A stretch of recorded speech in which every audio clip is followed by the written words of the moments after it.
Ini Tasha, gadis naif yang berusia 19 tahun.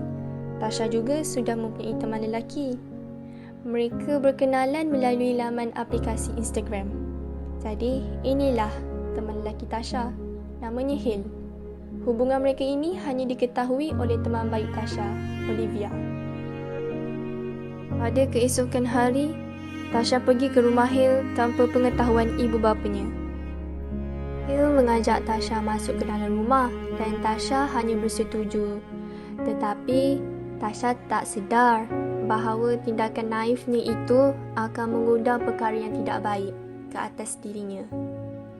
Hill meninggalkan Tasha di ruang tamu untuk mengambil segelas air. Dan seperti yang dirancang, Hill memasukkan sebuah ekstasi secukup rasa ke dalam minuman Tasha. Hill pun membawa minuman khas itu ke ruang tamu lalu memberikannya kepada Tasha.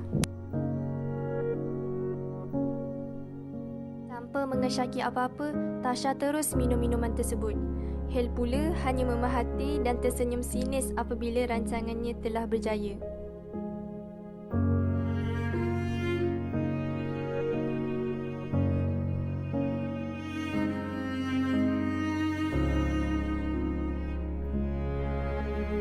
Tiba-tiba, Tasha mula rasa pening. Ini disebabkan oleh tindak balas ekstasi di dalam badannya. Akhirnya, Tasha pingsan di dalam pelukan Hill. Dan di saat itulah, hidup Tasha mula berubah. Selepas 3 bulan, Tasha kerap kali diserang rasa loya sehingga menyebabkan kesihatannya semakin merosot. Disebabkan sering mengalami muntah-muntah, Tasha membuat keputusan untuk ke klinik. Kata-kata doktor amat mengejutkan Tasha. Tasha terus menelefon Hill untuk memberitahu yang dirinya mengandung hasil perbuatan terkutuk mereka. Hill hanya menunjukkan reaksi selamba iaitu dengan memberi Tasha pilihan, sama ada memilih dirinya ataupun menggugurkan anak itu. Tasha mengatakan yang dia tak akan sesekali menggugurkan kandungan ini dan Hill seharusnya bertanggungjawab. Hill yang ingin melarikan diri dari bertanggungjawab mula mengatakan bahawa itu bukan anaknya. Hill bertindak memutuskan hubungan dan menamatkan panggilan mereka.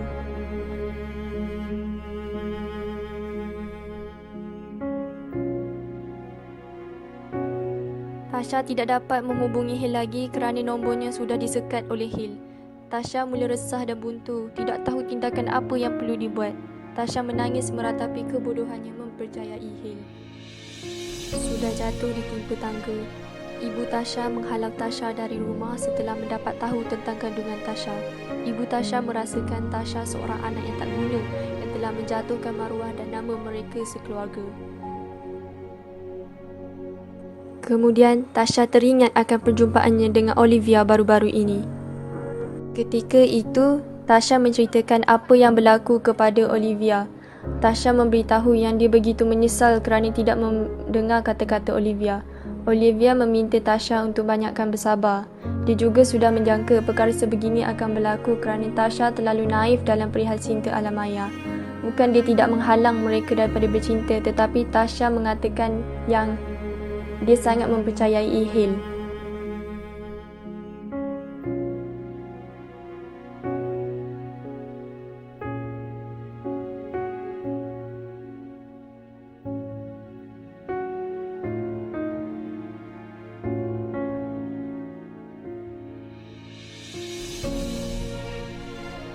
Olivia mencadangkan supaya Tasha memberitahu keluarganya berkenaan kandungan ini, di samping membuat laporan polis.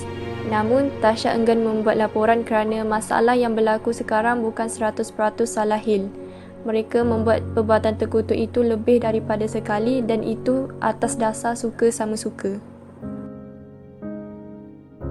Oleh itu, Olivia mencadangkan dengan menggunakan platform internet dan media sosial, mereka boleh mencari mana-mana pihak yang dipercayai untuk membantu menyelesaikan kerusingan yang berlaku.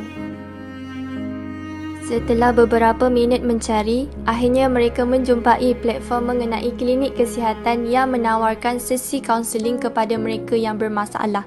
Klinik itu juga berdekatan dengan rumah Tasha. Jadi, Ia memudahkan Tasha untuk pergi ke sana. Namun, Tasha tiba-tiba tidak berasa yakin. Tetapi Olivia memberi suntikan semangat kepada Tasha untuk atasi rasa itu demi masa depannya.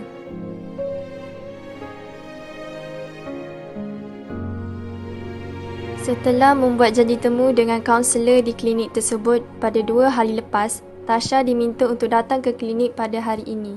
Tasha ke sana dengan bantuan Grab untuk mengelakkan daripada ibu bapanya tahu. Melalui sesi kaunseling ini, Cik Edina, kaunselor Tasha, banyak memberi kata-kata positif untuk menenangkan hati dan minda Tasha. Beliau juga memberitahu bahawa apa yang berlaku ini semuanya ada hikmah. Jadi janganlah membuat keputusan terburu-buru dengan menggugurkan anak yang tidak bersalah. Cik Edina mencadangkan Tasha untuk pergi ke Raudatus Sakinah di Selangor, iaitu tempat jagaan dan bimbingan jagaan puteri.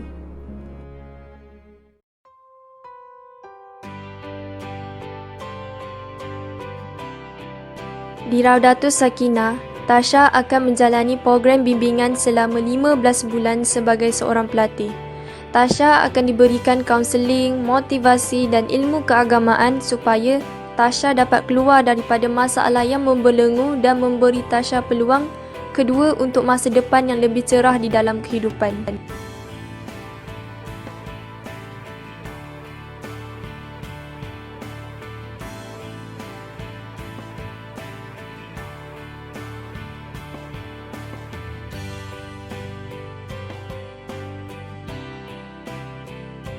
Tasha tidak mempunyai tempat bergantung. Hanya Raudatus Sakinah sahaja yang dapat membantu dirinya. Tasha juga sudah membuat keputusan untuk melahirkan anaknya di sana dan dengan rela menyerahkan kepada keluarga angkat yang layak memberi kebahagiaan kepada anaknya. Tasha pasti satu hari nanti dia sendiri juga akan kembali ke pangkuan keluarga.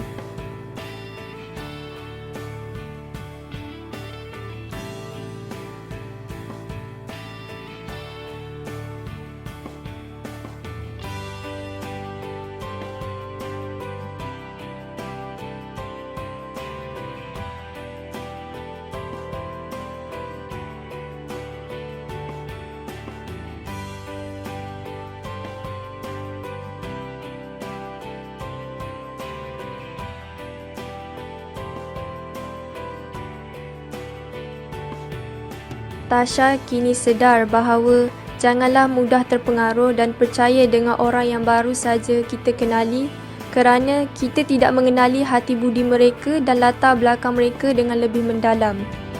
Yang kedua, janganlah merosakkan diri sendiri demi cinta yang tidak tahu penghujungnya. Cintai Allah, nescaya Allah akan menghantar orang yang selayaknya kepada kita. Jadi, semua yang berlaku pasti ada hikmah di sebaliknya.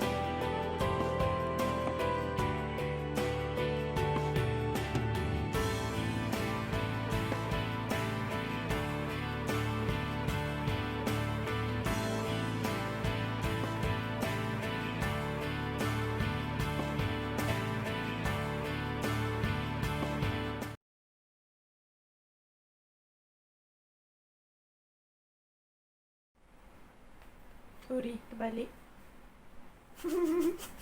Cut. Tak